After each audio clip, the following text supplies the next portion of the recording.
Queridísimas autoridades, hermanos,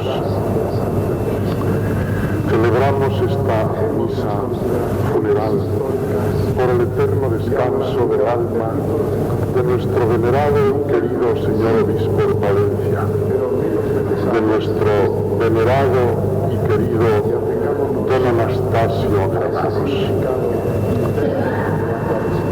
Conservamos algunos en nuestros ojos la imagen de su rostro sin vida. Pudimos rezar junto a su cadáver, después participar en la Santa Misa, celebrada en la Catedral de Palencia, y vimos también cómo sus restos depositados en aquel ataúd bajaban al sepulcro abierto en la capilla del Sagrario.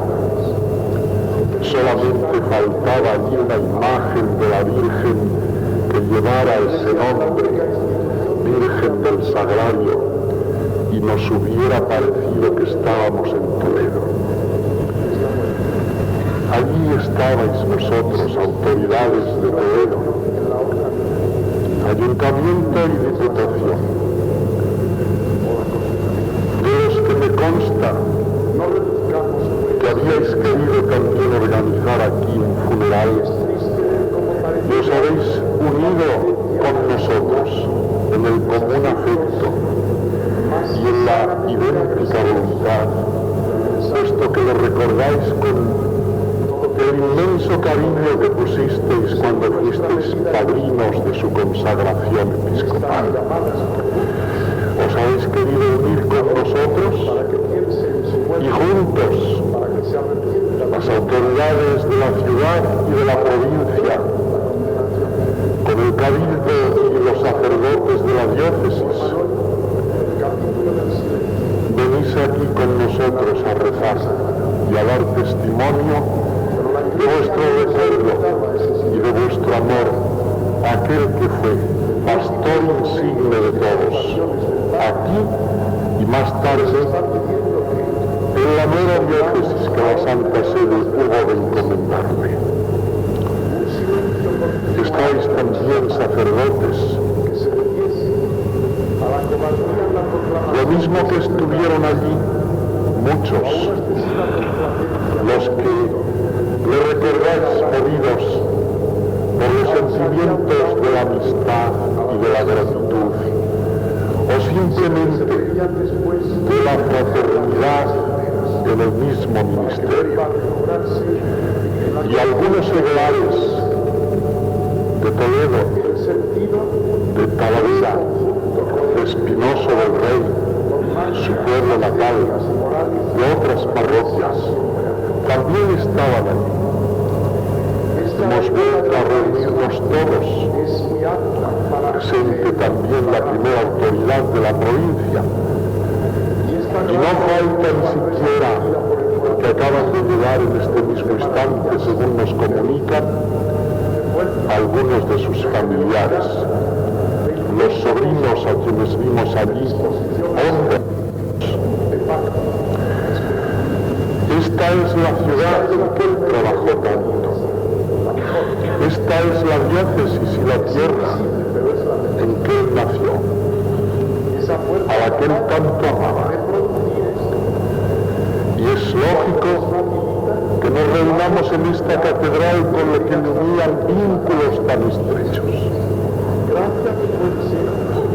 Siempre que nos veíamos me preguntaba con interés profundo sobre las personas, sobre las diversas capillas y cabildos, no con una curiosidad que buscara ser saciada para sus propios recuerdos, que estarían siempre justificados, sino con el interés del que ama y del que sigue el curso de la pequeña historia de una institución grande. Así era don Anastasio. En todo momento reflejaba los vivos sentimientos de un amor a Toledo que nunca se extinguió. Ahora nos reunimos aquí para rezar y le ofrecemos con dolor y con esperanza, la esperanza propia de los cristianos, los méritos del sacrificio eucarístico que arrancan de Cristo, y queremos que le ayude en la otra vida, por si todavía fuese necesario. La muerte, hermanos, es un dolor insufrible para todo ser humano.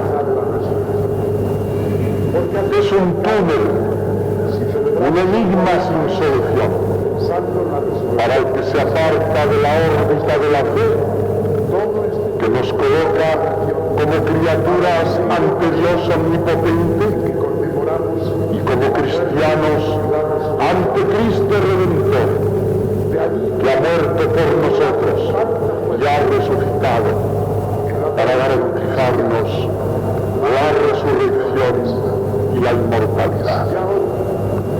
Nos separamos, digo, de esta órbita y nada tiene sentido frente a ese hecho tremendo de la muerte, la que nadie quiere recibir y sin embargo silenciosamente va apoderándose de todos. Dichosos los que pueden esperarla, confiados en la misericordia de Dios, porque han podido merecer esta misericordia por sus buenas obras. Beati mortui in domino moriuntur. Bienaventurados los que mueren en el Señor. La muerte no llegó a nuestro venerado y querido hermano y amigo Temporiso, no. La presentía cercana hace tiempo. Todavía no hace un mes que me escribía una carta y al final de la misma decía: me siento muy viejo.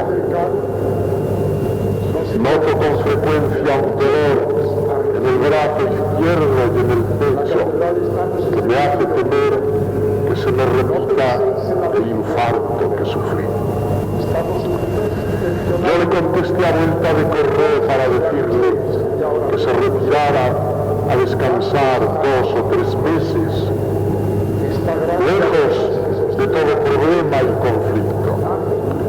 Pero es muy fácil aconsejar. Lo difícil es dejar de cumplir con las obligaciones que uno tiene cuando se ha puesto la vida al servicio de las mismas. Y le llegó, no de improviso, digo, de repente, que es distinto. Estaba levantado esa tarde, había abierto el breviario y rezaba los salmos de la alabanza de vísperas al Señor. Y rezando esos salmos, su cabeza se inclinó y el breviario quedó entre sus manos. Hermosa manera de morir de un sacerdote que no ha tenido como norte de su vida más que la alabanza a Dios con los labios y con las obras. De él sí que podemos decir que habrá continuado la alabanza a Dios en el cielo. Un salmo que había iniciado en la tierra lo completaría en la otra vida, diciendo: Gloria Patri et Filio et Spiritui Sancto. Fue una vida ejemplar la suya, bondadoso por naturaleza, discreto por oficio, sencillo de carácter, manso y humilde de corazón, culto, piadoso. Brillaron en él 2 actitudes fundamentales: la fidelidad a la Iglesia y el celo apostólico. Fidelidad a la Iglesia. ocasión de comprobarlo en los años del concilio, cuando por los méritos de su excelente formación fue elegido miembro de la Comisión Teológica y participó en incansables reuniones de estudio con obispos y teólogos del mundo entero. De otro cualquier obispo se hubiera ponderado esto en periódicos y revistas sin cesar.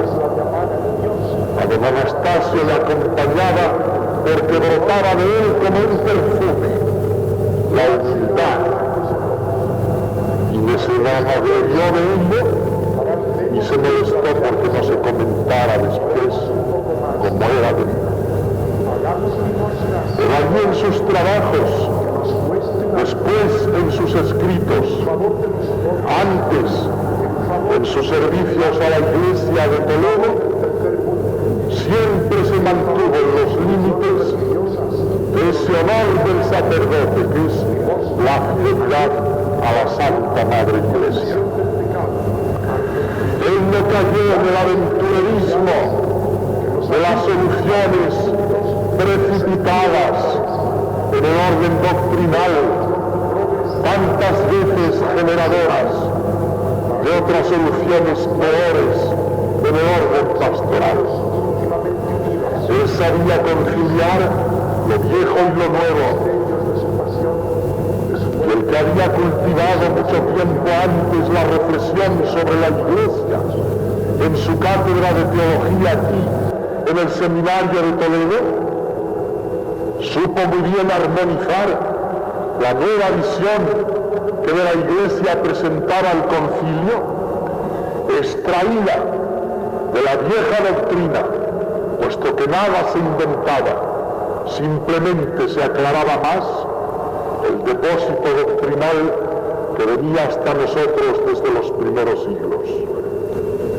Él no se extrañaba, él no facilitó nunca ni consintió en teorías falsas que parecen a primera vista como portadoras de luz y lo único que hacen después es producir incendios que abrasan.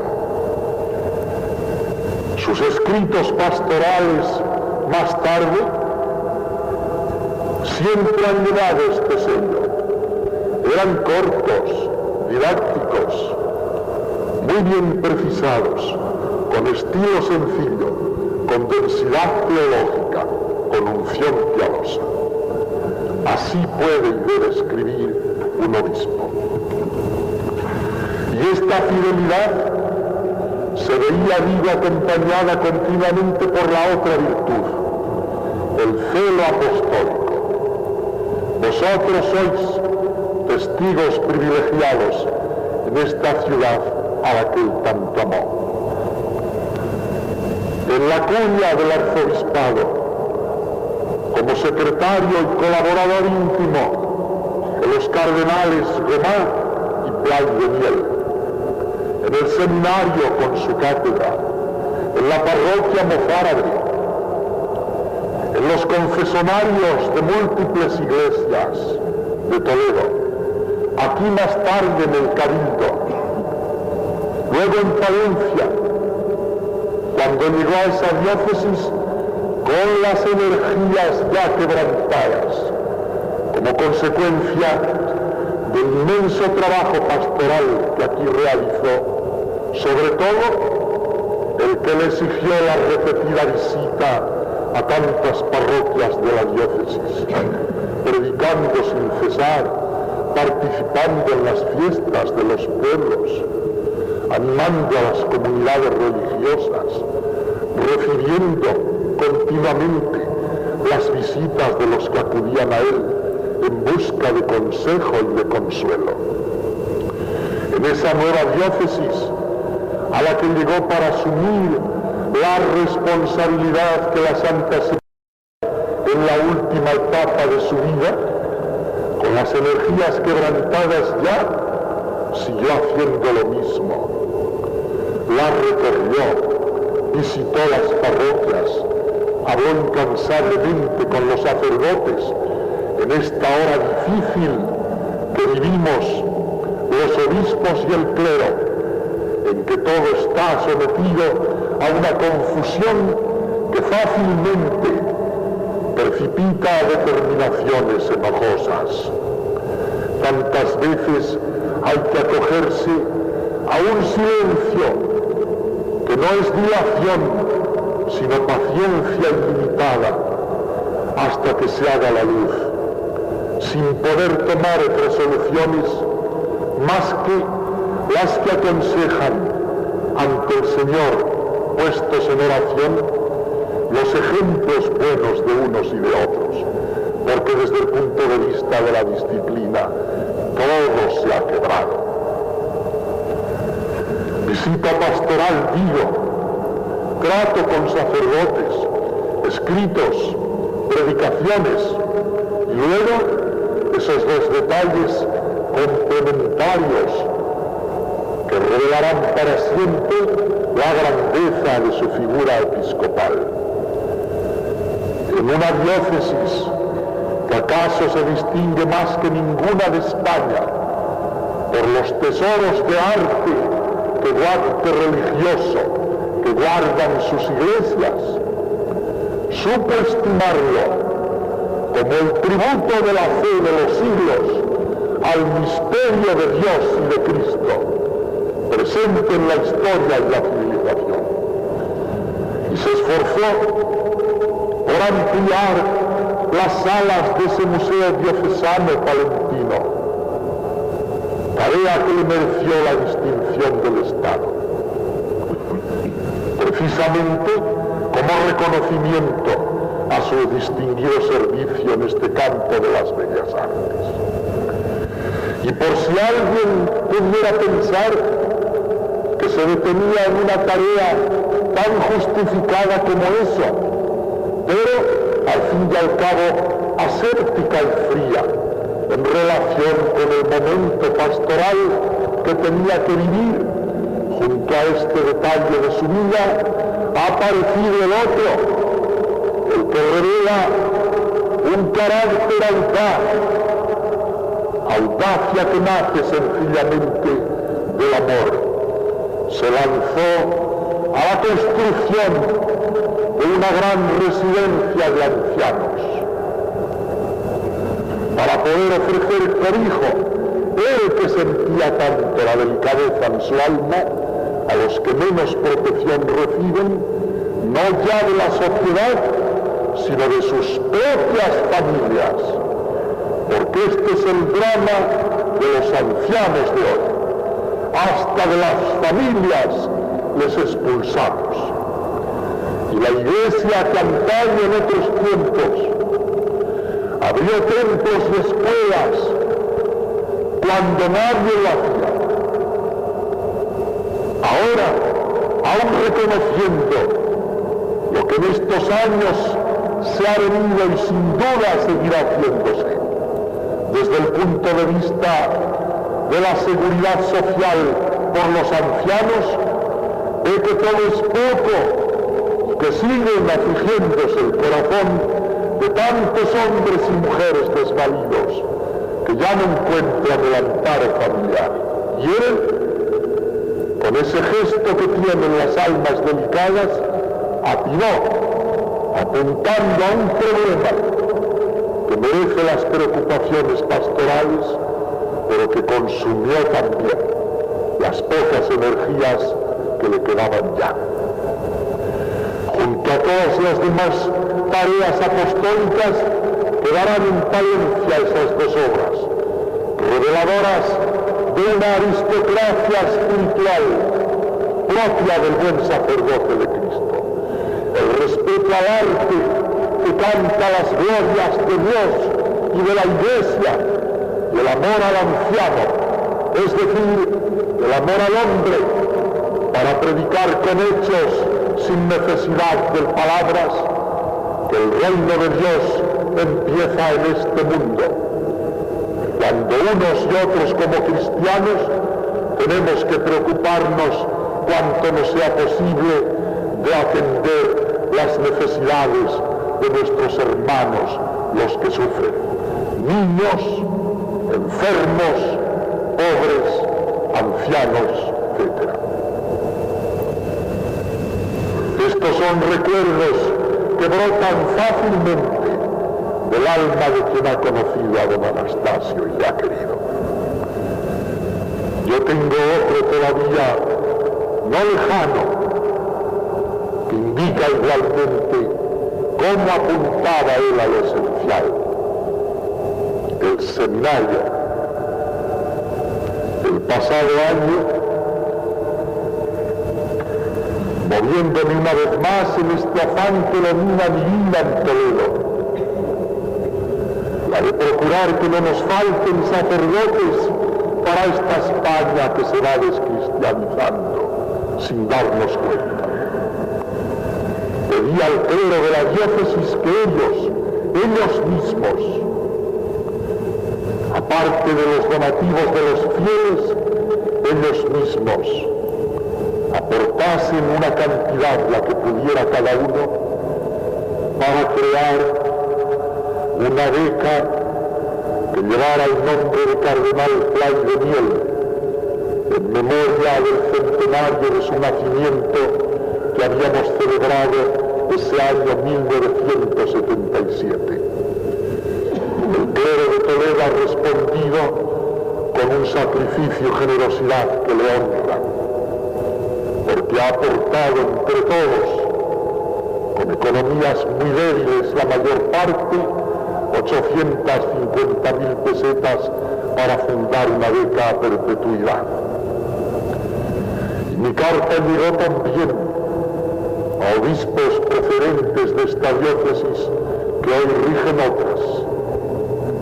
Me contestó enseguida don Anastasio y me decía: ¿cómo no voy a responder yo a una beca que lleve el nombre del cardenal Play de Miel, con el que estuve tantos años unido y de quien guardo tan venerable recuerdo? No puedo más, pero ahí te envío 25.000 pesetas, que quiero que sean mi aportación para esa beca y para que ese seminario por el que tanto trabajas continúe adelante, ofreciéndonos las posibilidades de formar a los jóvenes que lleguen allí para que sigan saliendo sacerdotes. Y ha muerto pobre.